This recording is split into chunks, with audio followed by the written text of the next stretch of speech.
Amados hermanos, amados santos, el pastor Pedro Saavedra les saluda y seguimos en este audio ya el número 19 de esta parte 4 de la serie de 5 partes sobre el verdadero evangelio.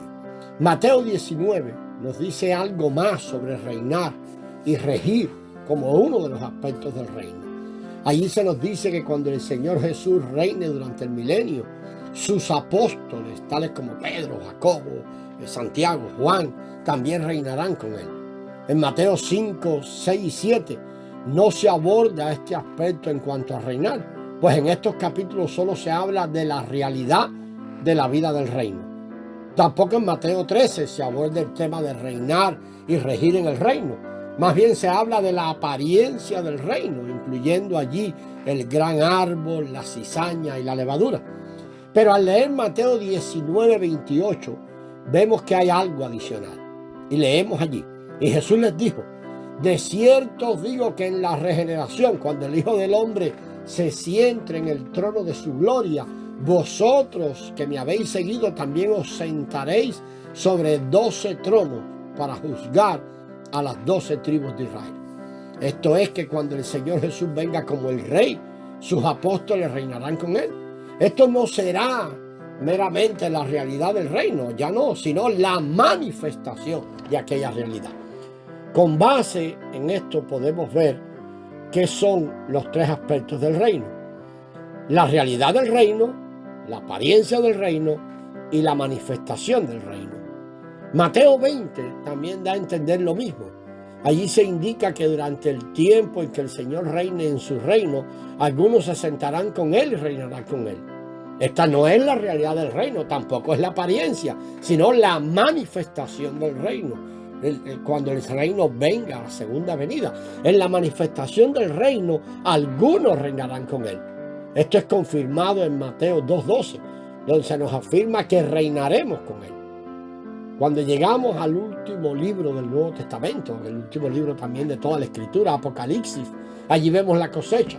La semilla del reino fue sembrada en Mateo y la cosecha tiene lugar en Apocalipsis. En Mateo tenemos la semilla en cuanto al hecho de que reinaremos juntamente con Cristo como sus correyes, y en Apocalipsis tenemos la cosecha de este hecho. Todos aquellos que fueron fieles, los mártires, serán levantados entre los muertos, o sea, resucitados, y reinarán juntamente con Cristo para gobernar la tierra 1000 años, o por 1000 años. Esto es lo que vemos allí en Apocalipsis 20, del 4 al 6. Ciertamente esto no es la apariencia del reino ni la realidad del reino, sino la manifestación misma del reino. Todos nosotros debemos recibir el evangelio del reino, amado. Hemos recibido el evangelio de la vida, el evangelio de la gracia, el evangelio de los dones, pero debemos recibir también el evangelio del reino. Un día el reino se va a manifestar. Que seamos incluidos o no en esa manifestación no es algo insignificante. Es necesario que todos nos arrepintamos y nos consagremos para tomar las medidas necesarias con relación al reino. Vamos a examinar ahora muchos versículos con tres cosas ahí en mente: la segunda venida del Señor Jesús, la manifestación del reino y lo concerniente a recibir una recompensa o sufrir pérdida en la manifestación del reino. A muchos cristianos les gusta hablar de la segunda venida del Señor y también del reino venidero. Lamentablemente muchas veces, hermanos, hablan sobre estas cosas basado en sus propios conceptos y no conforme a la Escritura, no conforme a la palabra revelada en las Santas Escrituras. A veces hasta cosas que nos hemos imaginado porque lo hemos visto en películas.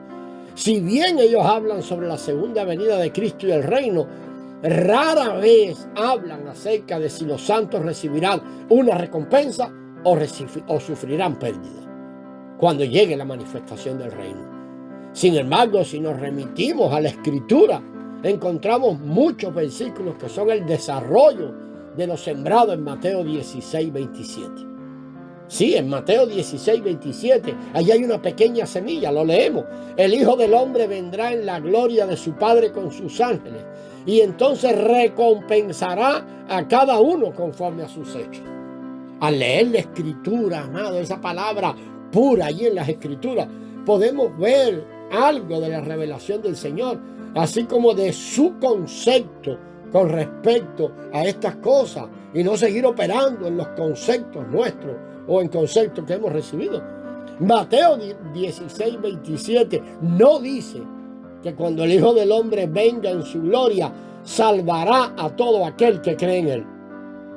Más bien este versículo nos dice que él recompensará a cada uno conforme a sus hechos. Tampoco dice que va a recompensarles conforme a su fe, sino conforme a sus hechos. La justificación es por fe y no por obra. Ciertamente no fuimos salvos por medio de nuestras obras, sino por medio de nuestra fe. Es lo que está clarísimo en Efesios capítulo 2, versículos 8 y 9. Mateo 16, 27 no se relaciona con el asunto de la salvación de la condenación, sino con la recompensa que recibiremos en la manifestación del reino. La recompensa que recibiremos o la pérdida que recibiremos. Creemos que muchos creyentes no tienen la palabra recompensa en sus diccionarios cristianos. Debe causarnos profunda impresión el hecho de que cuando el Señor regrese, Él recompensará. Eso lo dijo Él. Él recompensará a cada uno según sus obras. Habrá, amados hermanos, creemos que, habrá recompensa en base a los hechos. El Señor no miente, Él lo dijo, pero la recompensa no es una mansión en los cielos. Nuevamente tenemos que reconsiderar lo que tenemos en mente, lo que hemos oído y remitirnos a la Escritura pura. Para las vírgenes prudentes, la recompensa era participar del disfrute de la fiesta de boda. Para los esclavos infieles, que ya hemos estado revisando, la recompensa era entrar en el gozo del Señor y tener el gobierno y autoridad sobre las naciones. Amado, ¿tiene usted la certeza de que cuando el Señor Jesús venga, usted será recompensado? Tal vez nos sintamos muy felices al saber que el Señor Jesús viene pronto y que podremos encontrarnos con Él. Pero una vez que nos encontremos con Él, ¿seremos recompensados? Nos da, amado, un profundo temor que cuando el Señor venga no seamos recompensados, sino que seamos puestos al descubierto. No sé usted lo que piensa. La recompensa se basará en nuestros hechos. De qué manera hayamos vivido, actuado, desempeñado nuestra función y laborado para el Señor después de ser salvos. Será la base sobre la cual el Señor nos recompensará. Este concepto está sembrado allí a manera de semilla, muy sencilla en Mateo 16, 27. Muy sencilla, pero muy clara. Ahora vamos a ir a la segunda carta que el apóstol Pablo escribió a los Corintios, segunda de Corintios 5, del 9 al 10. En estos versículos vemos florecer aquella semilla de Mateo 16, 27. Tenemos una traducción aquí muy buena de estos versículos. Por tanto, tenemos la ambición de que estemos presentes o ausentes, le seamos agradables a Él. Porque es necesario que todos nosotros compadezcamos ante el tribunal de Cristo para que cada uno reciba por las cosas hechas en su cuerpo, según lo haya hecho, sea bueno o sea malo. A fin de serle agradables al Señor, debemos tener la ambición de serle agradables de verdad. Esto no es la ambición de ir a una mansión celestial, no. Estos versículos no mencionan una mansión celestial, sino el tribunal de Cristo. Y serle allí delante del tribunal agradables. Tampoco se nos dice que compareceremos ante el tribunal para recibir nuestra salvación. Más bien se nos dice que recibiremos algo que será conforme a lo que hayamos hecho en nuestro cuerpo. Si hicimos algo bueno, recibiremos una recompensa. Pero si hicimos algo malo, recibiremos una especie de castigo. Algunos hermanos sabemos que van a discutir debido a que la redención es completa y que el Señor Jesús murió por ello, que ya no será necesario que sufra ninguna clase de castigo. Pero bueno, según esa manera de pensar, todo se reduce simplemente a si somos salvos, en realidad, de la condenación, o si habremos de perecer. Si ellos son salvos, un día irán al cielo, y si están perdidos, un día irán al infierno.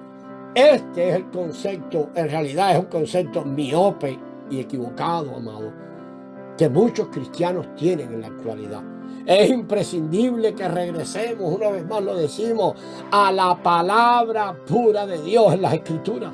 En 2 Corintios 5, del 9 al 10, se nos dice que todos tendremos que comparecer delante del tribunal de Cristo. Todos los creyentes. No se nos dice que compareceremos ante el trono de la gracia. Algunos erróneamente piensan que el tribunal de Cristo, mencionado en 2 Corintios, es el gran trono blanco, mencionamos en Apocalipsis 20. Y esto también es erróneo. Pues el gran trono blanco es para juzgar a los incrédulos que serán levantados entre los muertos después del milenio. El juicio del gran trono blanco no es para otorgar recompensa, sino que servirá para determinar quiénes son salvos y quiénes perecerán. Este juicio se relaciona con la perdición eterna. O sea, el juicio del gran trono blanco se relaciona con la perdición eterna. El tribunal de Cristo, mencionado en 2 Corintios, no es para los incrédulos, sino para los creyentes. Este no es para decidir si un creyente va a ser salvo o si va a perecer. Ya es salvo de la condenación, sino para decidir si va a recibir una recompensa o sufrir una pérdida. La palabra pérdida es todavía muy débil aquí. Sería mejor hablar de castigo o, según lo escrito en Hebreos 12, de disciplina. Y estas palabras no son palabras que le gusta escuchar a muchos creyentes. Vamos a seguir, amados, en el próximo audio. La gracia del Señor sea con vosotros.